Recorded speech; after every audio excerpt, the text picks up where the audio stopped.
नमस्कार। LISP ई education सबसे आसान भाषा में आपको computer software, hardware, programming language तथा एथिकल हैकिंग आदि फील्ड्स में वीडियो ट्यूटोरियल्स को दिखाता है। हमारी ऑनलाइन क्लासेस सबसे कम फीस में उपलब्ध हैं, जो engineering, BCA, MCA, CCC, O level तथा ए लेवल करने वाले स्टूडेंट्स के लिए एक बेहतरीन ऑप्शंस हैं, जो दूर होने की वजह से क्लासरूम नहीं अटेंड कर सकते हैं। हमसे जुड़ने के लिए दिए गए नंबर पर व्हाट्सएप करें या मेल करें। तो चलते हैं आज की अपनी क्लास की तरफ। आज हम एक्सेल में शीट मैनेजमेंट के बारे में पढ़ेंगे। जैसे कि मैंने ये एक शीट तैयार करी हुई है, जो कि किसी कंपनी की सेल इनवॉइस है और इसमें बहुत सारे रिकॉर्ड्स हैं। तो आप देख रहे हैं जैसे कि ये इसकी हेडिंग्स है, जहाँ पे कि सारे बायर्स के नेम, उनका इनवॉइस नंबर, सब हेडिंग्स दी हुई हैं और नीचे इसके रिकॉर्ड्स हैं। तो अगर मैं इन रिकॉर्ड्स को, नीचे वाले रिकॉर्ड्स को देखता हूँ स्क्रॉल करके, चाहे आप माउस से स्क्रॉल कर लें, चाहे आप एरो से स्क्रॉल कर लें, तो हम देखते हैं कि जो ऊपर की हेडिंग्स हैं वो भी ऊपर स्क्रॉल कर जाती हैं और हमें केवल नीचे के डेटा को इसके बाद समझने में परेशानी होती है कि ये डेटा किस कॉलम का है, इसके ऊपर की क्या फील्ड है, जिससे कि हमें थोड़ा सा इसमें दिक्कत आती है कि किस तरीके से हम शीट को रिकॉग्नाइज करें। तो अगर हमारे लिए ये हो जाए कि जो इसकी हेडिंग्स हैं वो स्क्रीन पर स्टेबल रहें, जैसे कि हेडिंग्स हैं ये अगर हम चाहते हैं स्क्रीन पर स्टेबल रहें और केवल नीचे का डेटा ही मूव करे, तो इसके लिए हमें इसकी टॉप रो को फ्रीज करना पड़ेगा। लेकिन इससे पहले मुझे ये जो हेडिंग्स हैं इसको इसकी टॉप रो बनाना पड़ेगा। तो हम इसको स्क्रॉल करके पहले स्क्रीन की टॉप रो में लेके आते हैं। जैसे कि अब आप देख रहे हैं कि ये बिल्कुल स्क्रीन के टॉप पे आ गई और इसके आने के बाद फिर मैं यहाँ पे जाऊंगा व्यू में। व्यू में करने के बाद हम फ्रीज स्पान में जाके यहाँ कर देते हैं। आप देखने आता है फ्रीज टॉप रो। तो जैसे अभी से फ्रीज टॉप रो करेंगे, आपकी टॉप जो स्क्रीन की जो टॉप रो है ये आपकी फ्रीज हो जाती है। और अब अगर हम देखेंगे इस रिकॉर्ड को स्क्रॉल करते हैं तो केवल नीचे वाले स्क्रॉल रिकॉर्ड होंगे और ऊपर जो आपकी फीड से आप देख रहे हैं कि ये बिल्कुल स्टेबल है और अब ये स्क्रॉल नहीं होती। तो इस तरीके से हम अपने रिकॉर्ड्स को ज्यादा आसानी के साथ समझ सकते हैं, देख सकते हैं, क्योंकि हमारी हेडिंग स्क्रीन पर लगातार स्टेबल बनी हुई है और केवल रिकॉर्ड्स ही इसमें हमारे स्क्रॉल कर रहे हैं। तो इस तरीके से अपनी रो को यहाँ पे फ्रीज कर सकते हैं। दोबारा से अगर अनफ्रीज करने के लिए दोबारा फ्रीज में जाके हम यहाँ पे कर देंगे अनफ्रीज पान, तो दोबारा से जो आपके हैं ये अनफ्रीज हो जाएंगे और फिर आपका पूरा रिकॉर्ड इसी तरीके से स्क्रॉल होने लगेगा। इसी तरीके से अगर हमारी शीट बहुत बड़ी जिसमें कि बहुत सारे कॉलम्स हैं, तो अगर मैं इसी तरीके से कॉलम्स को भी इधर स्क्रॉल करता हूँ तो फिर आप देख रहे हैं कि जो लेफ्ट का जो कॉलम होता है वो बाहर निकल जाता है और फिर मुझे यहाँ समझने में परेशानी होती है कि ये जो टोटल इनवॉइस वैल्यू है या टैक्सेबल वैल्यू है ये किस पार्टी की है। तो हम ये चाहते हैं कि जो पार्टी का नाम है ये यहाँ पे फिक्स रहे और बाकी सारा हमारा डेटा जो स्क्रॉल करता रहे। तो इसके लिए भी हम यही करेंगे कि यहाँ पे आके व्यू में दोबारा से हम फ्रीज मान में आएंगे और यहाँ पर इतने फ्रीज फर्स्ट कॉलम। जब आप फ्रीज फर्स्ट कॉलम करेंगे तो आपका पहला कॉलम जो फ्रीज हो जाता है और अब जो आप स्क्रॉल करेंगे इधर कॉलम को, तो आप देख रहे हैं कि केवल कॉलम ही स्क्रॉल हो रहा है और लेफ्ट वाला कॉलम जो है वो आपका स्टेबल बना हुआ है। तो इस तरीके से हम अपने रो कॉलम को फ्रीज और अनफ्रीज कर सकते हैं, जिससे कि हम अपनी वर्कशीट को ज्यादा अच्छी तरीके से रिकॉग्नाइज कर सकें और दोबारा अनफ्रीज करने के लिए दोबारा हम अनफ्रीज पे आएंगे तो दोबारा से आपकी ये शीट अनफ्रीज हो जाती है। तो हम पूरी शीट में दोनों काम एक साथ भी कर सकते हैं कि हमारी हम रो को भी फ्रीज कर दें और उस एट ए टाइम हम कॉलम को भी फ्रीज कर सकें। तो ये तो वही क्या है टॉप रो और कॉलम को फ्रीज करने के बाद। लेकिन अगर मुझे मान लिया मैं कहता हूँ कि ये पूरी कंपनी का जो इतना बड़ा जो हेडर है यही पूरा फ्रीज रहे और केवल नीचे का डाटा स्क्रॉल है, ये पूरा स्क्रॉल ना हो, तो यहाँ पे हमें पूरे पान को फ्रीज करना पड़ेगा। और इसके लिए मुझे जहां से फ्रीज करना है हम यहाँ से इस सेल को सेलेक्ट कर लेंगे, उसके नीचे जितना मुझे फ्रीज करना है और यहाँ पे फ्रीज पान में आके हम यहाँ पे करेंगे फ्रीज पान। तो जब आप फ्रीज पान करेंगे तो अब आपका ये पूरा फ्रीज हो जाएगा ऊपर का और अब आप नीचे जब स्क्रॉल करेंगे तो आप देखेंगे केवल नीचे वाला डेटा स्क्रॉल हो रहा है और ऊपर वाला जो पूरा पोर्शन है ये स्टेबल बना हुआ है। तो इस तरीके से हम अपने इस पूरे को यहाँ से फ्रीज कर सकते हैं और केवल हमारा नीचे का रिकॉर्ड ही स्क्रॉल करेंगे और ऊपर का पोर्शन जो है वो एज इट इज फिक्स बना रहेगा। दोबारा से अनफ्रीज करने के लिए दोबारा से हम यहाँ पे आके इसको अनफ्रीज कर देंगे तो दोबारा से अब आपका पूरा जो पोर्शन है ये वर्कशीट वैसी की वैसी हो जाएगी कि आप पूरा का पूरा डेटा आपका स्क्रॉल करने लगेगा। इसी काम को हम चाहे तो शीट को दो पार्ट में डिवाइड करके भी कर सकते हैं। इसके लिए फिर वही करेंगे कि हम उस सेल को सेलेक्ट करेंगे जहाँ से मुझे इसको स्प्लिट करना है, और इसके बाद व्यू में आके यहाँ करेंगे आप स्प्लिट।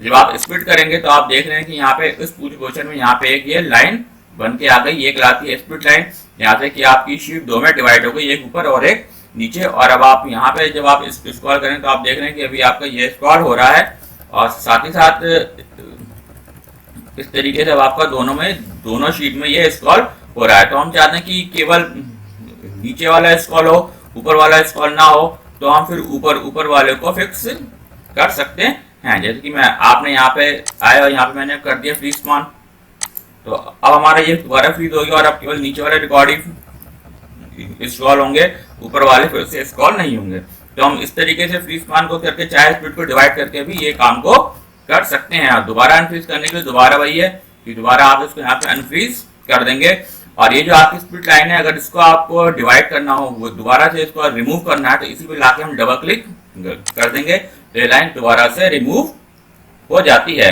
तो इस तरीके से अपनी वर्कशीट को दो पार्ट में डिवाइड करके भी अपनी स्क्रॉलिंग को फ्रीज और अनफ्रीज कर सकते हैं। इसी तरीके से अगर मैंने एक शीट बनाई है और ये एक इम्पॉर्टेंट शीट है, और हम ये चाहते हैं कि ये शीट हमारी प्रोटेक्ट हो जाए, जिसमें कि गलती से हम इसमें कोई टाइपिंग वाइपिंग को अगर कोई करना चाहे तो वो ना हो, तो इसके लिए हम यहाँ पे आते हैं रिव्यू में, इस शीट टैब को सेलेक्ट करके रिव्यू में आएंगे और यहाँ पे आता है प्रोटेक्ट शीट। तो शीट को प्रोटेक्ट करने के लिए आप जब इस पे क्लिक करेंगे तो यहाँ ये पूछता है पासवर्ड। तो जिस भी पासवर्ड से आप अपनी शीट को प्रोटेक्ट करना चाहते हैं, हम उस पासवर्ड को यहाँ पे टाइप कर देंगे, जो भी आपको टाइप करना है। इस पर हम करेंगे ओके, तो दोबारा से वही पासवर्ड एक बार और आपको देना है कि पासवर्ड को कंफर्म करने के लिए, और इसके बाद जब आप ओके करेंगे तो ये शीट आपकी जो है अब आपकी ये प्रोटेक्ट हो जाएगी। और आप यहाँ पे अगर कुछ भी चेंज करना चाहोगे तो यहाँ पे चेंज नहीं होगा, बल्कि वो आपको एक मैसेज दिखाएगा, the cell or chart that you are trying to change is protected and therefore read only. इस तरीके से आप अपनी शीट को प्रोटेक्ट कर सकते हैं। यहाँ पे जब कभी भी आप किसी चीज को चेंज करना चाहो, जैसे मान लो मैं इसको चेंज करना चाहता हूँ, तो कोई भी कभी भी चेंज नहीं होगा और ये शीट हमारी प्रोटेक्ट हो चुकी है। तो इस तरीके से अपनी शीट को प्रोटेक्ट कर सकते हैं, जिससे कि एक्सीडेंटली भी हम अपने डेटा को चेंज ना कर सकें। दोबारा से अगर मुझे इसमें कुछ चेंजेस करने हैं तो हम दोबारा से आके शीट को अनप्रोटेक्ट करेंगे, और उसके लिए दोबारा से हम यहाँ पे अनप्रोटेक्ट पे ही जाएंगे, और अनप्रोटेक्ट शीट पे जाने के बाद दोबारा से पासवर्ड पूछेगा, और जो मैंने प्रोटेक्ट करने के लिए पासवर्ड दिया था फिर हम यहाँ पे देंगे और दोबारा कर देंगे ओके। तो अभी शीट हमारी दोबारा से अनप्रोटेक्ट हो जाएगी, और अब यहाँ पे जो भी वैल्यू चेंज करना चाहोगे वो चेंज हो सकती है। जैसे कि आप देख रहे हैं कि यहाँ पे हमारी वैल्यू चेंज अब हो सकती है। तो इस तरीके से अपनी शीट को प्रोटेक्ट कर सकते हैं। तो ये मैंने अपनी एक शीट तैयार करी, और अगर मुझे मेरे लिए बहुत इंपॉर्टेंट शीट है तो हम इसकी एक ना एक कॉपी जरूर बना के रखते हैं। तो अगर मुझे अपनी इस शीट की भी एक बैकअप कॉपी करनी है तो इसके लिए भी बहुत सिंपल सा तरीका होता है कि मैंने इस शीट टैब पे क्लिक किया, जिससे कि ये शीट मेरी होगी सिलेक्ट, या कोई भी शीट आप चाहें तो अपना सेलेक्ट कर सकते हैं। जिसकी भी मुझे कॉपी करनी तो मैंने शीट को सिलेक्ट किया, और इसके बाद कंट्रोल की को प्रेस किए मैं इसको कर देता हूँ ड्रैग, जहाँ पे भी मुझे इसको रखना है। जैसे कि मुझे इस शीट से पहले रखना है तो मैंने यहाँ पे लाके छोड़ दिया। तो जब हम कंट्रोल के साथ ड्रैग करते हैं तो आप देख रहे हैं कि एक इस तरह प्लस साइन भी बन के आता है, जो कि ये बताता है कि ये शीट आपकी कॉपी हो रही है। मैंने यहाँ पे लाके छोड़ा तो इसकी आप देख रहे हैं कि ये कॉपी हो रही है, यानी यहाँ पे भी वही शीट है और यहाँ पे भी एक वही शीट आ गई। तो इस तरीके से हम अपनी शीट को कॉपी यहाँ से कर सकते हैं। ऐसे अगर मुझे किसी शीट को करना है डिलीट, तो इसका सिंपल तरीका होता है कि मैंने शीट को यहाँ पे कर लिया सेलेक्ट, और यहाँ से राइट क्लिक करके भी हम इसको डिलीट कर सकते हैं। यहाँ पे आप देखेंगे यहाँ पे भी आपका डिलीट ऑप्शन आ जाता है, और यहाँ से उसको डिलीट कर सकते हैं शीट को। तो इस तरीके से हम शीट की यहाँ पे कॉपी कर सकते हैं। इसी तरीके से अगर मुझे किसी शीट का सीक्वेंस चेंज करना है, मुझे किसी शीट का अगर सीक्वेंस चेंज करना है कि मुझे ये कि ये शीट मेरी यहाँ से हटके यहाँ पे आ जाए, तो हम इसको मुझे फिर ड्रैग करते समय मुझे कंट्रोल की को प्रेस नहीं करना है, बल्कि हम इसको यहाँ से क्लिक करेंगे, उसको ड्रैग करके जहाँ भी मुझे लेके जाना है हम उस जगह पे इसको लेके चले जाएंगे, और पोजीशन इसकी यहाँ पे चेंज हो जाएगी। तो इस तरीके से अपनी शीट की पोजीशन को चेंज कर सकते हैं, सीक्वेंस को चेंज कर सकते हैं, और उसकी कॉपी भी कर सकते हैं। दोबारा मुझे करना, दोबारा मैं यहीं पे लाके इसको छोड़ देता हूँ। तो इस तरीके से अपनी शीट को कॉपी और मूव करा सकते हैं। ये तो जैसे कि ये तो हमारी केवल एक सिंगल शीट के लिए हो गया, लेकिन अगर मुझे एक साथ एक से ज्यादा शीट पे यही काम करना है तो भी हम कर सकते हैं। तो इसके लिए अगर मुझे शीट को सिलेक्ट करना है, जैसे कि अगर तो शीट सिलेक्ट करने के दो तरीके हैं कि एक हमें कंटिन्यूएशन में शीट सिलेक्ट करना है या फिर बीच बीच में से करना है। जैसे कि मैं चाहता हूँ कि मुझे इस शीट से लेकर इस शीट तक सभी को एक साथ सिलेक्ट करना है, तो हम क्या करते हैं कि मैंने यहाँ पे क्लिक किया और क्लिक करने के बाद फिर मैंने शिफ्ट की को प्रेस किया और शिफ्ट की को प्रेस किए कि जब मैं इस शीट पे क्लिक करूंगा तो आप देख रहे हैं कि सारी शीट एक साथ सेलेक्ट हो गई। तो इस तरीके से हम सारी शीट को एक साथ सेलेक्ट कर सकते हैं शिफ्ट की के साथ, जब हमें कंटिन्यूएशन में शीट को सिलेक्ट करना होता है। और अगर मुझे अलग अलग शीट सिलेक्ट करनी है, जैसे मुझे ये वाली शीट सिलेक्ट करनी है, इसके बाद मुझे ये वाली शीट सिलेक्ट करनी है और फिर ये वाली करनी है, तो फिर हम यहाँ पे कंट्रोल के साथ इस काम को करेंगे। यानी कि मैंने पहले इस शीट पे क्लिक किया, फिर हम कंट्रोल की को प्रेस कर लेंगे और जिस जिस शीट मुझे सिलेक्ट करना है उस शीट को हम यहाँ पे क्लिक करते चले जाएंगे। जैसे कि मुझे इस शीट सिलेक्ट करना है तो मैंने इस शीट पे जाके क्लिक किया, ऐसे इस पे करना है तो इस शीट पे क्लिक किया, ऐसे इस पे करना है तो मैंने इस शीट पे क्लिक कर दिया। इसी तरीके से अगर किसी शीट को आपको दोबारा से अनसेलेक्ट करना है तो फिर कंट्रोल की के साथ ही हम उसको दोबारा से अनसेलेक्ट भी कर सकते हैं। यहाँ से आपने किया तो दोबारा से शीट अनसेलेक्ट हो गई। तो इस तरीके से अपनी कई सारी शीट को सेलेक्ट भी कर सकते हैं। अब अगर मुझे इन सभी शीट्स को एक नई फाइल में ले जाके कॉपी करना है, तो कि मैंने 3 शीट सिलेक्ट करी हुई हैं, आप एक शीट पे भी काम कर सकते हो या आप अलग अलग शीट को भी सिलेक्ट कर सकते हो। कि मैंने मान लीजिए कि ये शीट सिलेक्ट कर ली, एक ये कर ली, एक ये कर ली और एक ये वाली कर ली।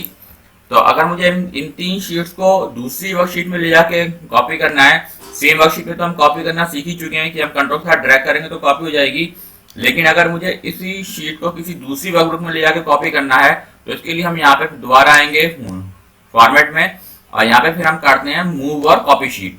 तो जब आप मूव और कॉपी शीट में आएंगे तो यहाँ पे आता है कि आपको कहाँ पे उसको कॉपी करना है। तो चूंकि मुझे एक नई वर्कशीट में कॉपी करना है, नई बुक फाइल बनानी है, इसलिए हम यहाँ पे आगे करेंगे न्यू बुक करेंगे। तो आप यहाँ पे जब आप करोगे ओके, तो ओके जब आप करेंगे तो ये वाली शीट जो है ये यहाँ से हटके इस फाइल में चली जाएंगी।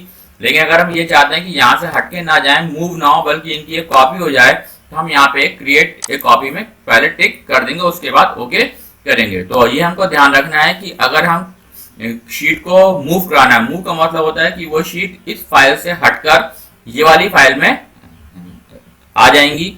और अगर हम ये चाहते हैं कि ऐसा ना हो कि ये शीट की एक कॉपी हो, मूव ना हो, तो इसके लिए ओके करने से पहले हम इस पे एक टिक कर देंगे क्रिएट ए कॉपी पे, और तब हम यहाँ पे जब ओके करेंगे तो एक नई फाइल बन जाएगी और वो इसके अंदर 3 शीट आ गई। जैसे कि आप देख रहे हैं कि ये मेरी एक नई फाइल बन के आ गई बुक 1 और इसके अंदर ये एक नई शीट बन के आ जाती है। तो इस तरीके से हम अपनी शीट को दूसरी फाइल में भी कॉपी कर सकते हैं। और यहाँ से अगर यहाँ से हमारी आती स्विच विंडो, अब हमारी दो फाइल खुली हुई है यहाँ पे, जो एक मेरी पहले खुली थी ये वाली और जो अभी एक नई बनी, ये दोनों खुल के आ गई। और यहाँ से अगर मुझे किसी दूसरी फाइल पे जाना है तो हम यहाँ से भी डायरेक्ट इस पर क्लिक करें तो हमारी दोबारा पहले वाली फाइल पे ही हम आ जाते हैं। तो इस तरीके से अपनी शीट को कॉपी मूव वगैरह कर सकते हैं। यही काम आप डायरेक्ट शॉर्टकट तरीके से भी कर सकते हैं। इसके लिए जिस भी शीट पे आपको कॉपी या मूव कराना है, सिंपल उस शीट पे हम जब राइट क्लिक करेंगे तो राइट क्लिक करने के बाद आप देख रहे हैं कि यहाँ पे सारे इसके ऑप्शन आ जाते हैं कि इंसर्ट करना हो। अगर आपको कोई नई शीट इंसर्ट करनी है तो यहाँ से आप इंसर्ट करेंगे तो एक नई शीट बन के आ जाएगी। डिलीट के लिए डिलीट कर देंगे। शीट को रिनेम करना हो तो यहाँ से आप शीट का नाम भी बदल सकते। जैसे कि आपको पता है कि बाय डिफॉल्ट जो शीट बन के आती है वो शीट 1, शीट 2, शीट 3 आती है। लेकिन आप देख रहे हैं कि यहाँ पे मैंने जैसे ये कर रखा है sales invoice, debit credit note, ये सबके अलग अलग नाम दिए हुए हैं, तो वो हम यहाँ से रिनेम कर सकते हैं। ये वही है कि आप मूव या कॉपी शीट यहाँ से हम कर सकते हैं।